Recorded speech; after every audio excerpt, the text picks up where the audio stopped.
Денеска православната црква ги празнува светата маченичка Агатија, светата маченичка Теодула и светиот Полиевкт, патриарх Цариградски.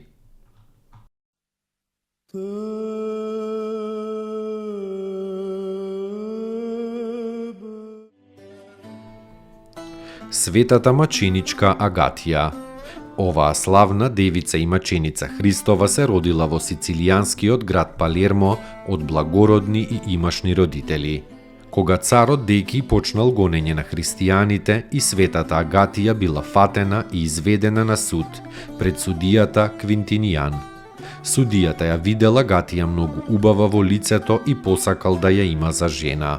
Кога тој тоа и го предложил на Агатија, таа му одговорила дека е невеста Христова и дека не може да му биде неверна на својот свршеник. Судијата ја ставил на тешки маки. Светата Агатија била удирана, ругана, на дрво врзувана и тепана до крв.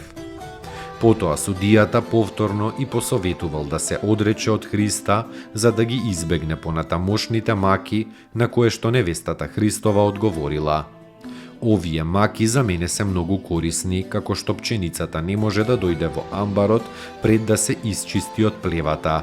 Така ни мојата душа не може да влезе во рајот, ако моето тело најнапред не биде скрушено во маките. Тогаш мачителот наредил да и ги одсечат градите, па потоа ја фрлиле во затвор. Во затворот и се јавил светиот апостол Петар и го вратил целосно телесното здравје. Повторно била извадена на мачење и повторно била фрлена во затворот каде што ја предала својата душа на Бога во 251 година во градот Катана, а во времето на царот Деки. По смртта на Агатија, нејзиниот мачител Квинтијан отишол да го зграби нејзиниот имот. Но по патот коњите се разбеснале под него и подвојниците тасиот го изгризале по лицето, го кутнале на земјата и го изгазиле со нозете до смрт. Така набрзо го стигнала казната Божја за дивиот злостор на светата Агатија. Елици во Христа крести сте ся во Христа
стеся во Христа облека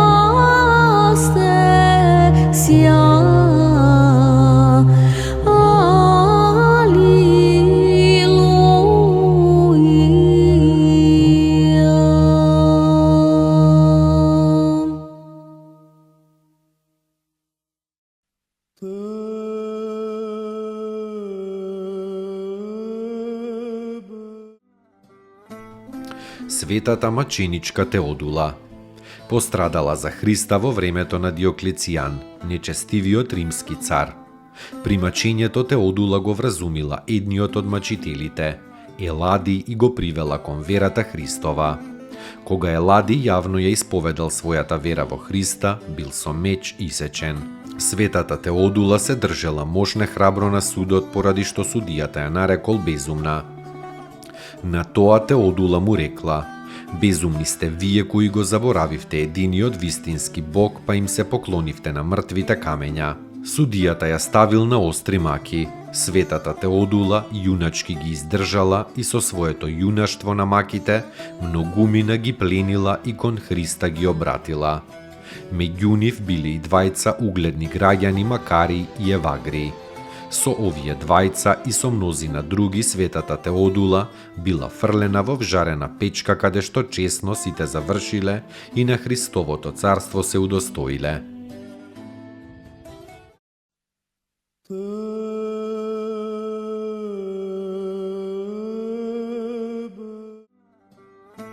Светиот Полиевкт, патриарх Цариградски, заради својот висок ум, ревноста верска и красноречивоста е наречен втор Златоуст.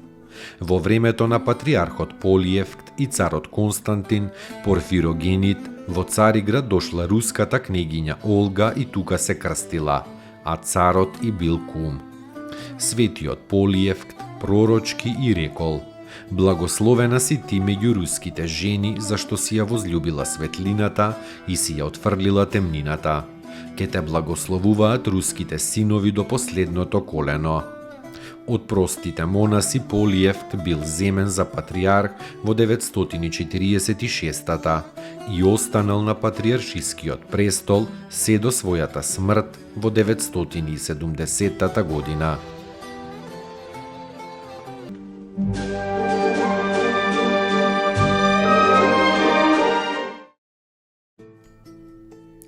Поуки од светите отци. Човекот не живее за да ја најде среќата, туку вистината. Тежок и тесен е патот до вистината, но оние што ја посакуваат ја наоѓаат и вистината ги ослободува. Вистината е личност, Богочовекот Исус Христос. Архимандрит Никодим Солунчев.